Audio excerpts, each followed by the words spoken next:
শুভ সকাল। এই যে চা খাবো, নাস্তা করব। আজকে কিছুই করি নাই, দেরি হয়ে গেছে, 9:30 বেজে গেছে। এখন চা খাবো আর নাস্তা করবো আর তোমাদের সাথে গল্প করব। আজকে আমাদের এক ফুপুর ছেলে মারা গেছে, মন খারাপ। সবাই চলে গেছে অলরেডি, আমি যাই নাই। আমি যে নাস্তা নিয়ে বসছি, যাবো না, যাওয়ার চিন্তা ভাবনা নাই। তো দেখি কী করা যায়। চা খাচ্ছি,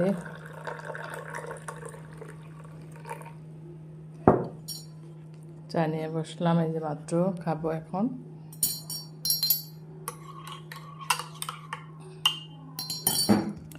গরম গরম চা খাবো। সকালবেলা চা খেলে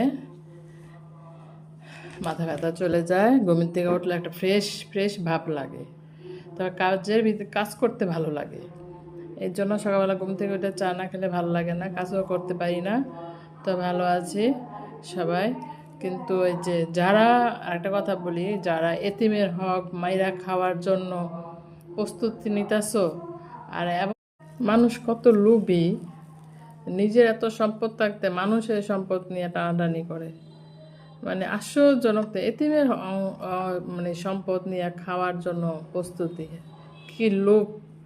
লোভে যে কত বড় ক্ষতি হইব এটাও জানে না। সাবধান সবাই।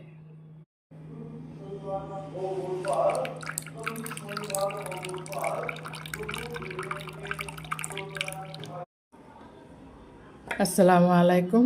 কিছু কথা বলি। যারা মনে করেন অনেক সম্পদ আছে, সম্পদ থাকার পরও যারা এতিমের হক মেয়েরা খায়, 5 ওয়াক্ত নামাজ পড়তে পড়তে একজনে কহর ফলাইতে আছে মার কপালে, কিন্তু কাজ হবে না।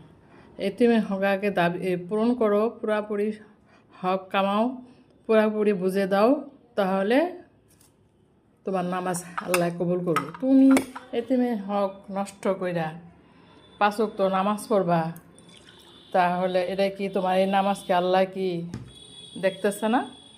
আল্লাহ অবশ্যই দেখতেছে। তাই সবাই বলি, এতিমের হক কেউ নষ্ট করো না। এতিমের হক তোমরা যার যার হক তাকে দেওয়ার চেষ্টা করো। কেউ এতিমের হক খায় কি তোমরা বলো বা মাটির তলে যাবা না, কেউ মরবা না? মরতে হইব সবাইরই, কিন্তু এতিমের হকের ভিতরে যে হাত বাড়াবে, অন্তত আমি আছে বাইচা, কেউ রে ছাড় দিব না। এটা কিন্তু সাবধান থাকো সবাই, মনে যেন থাকে।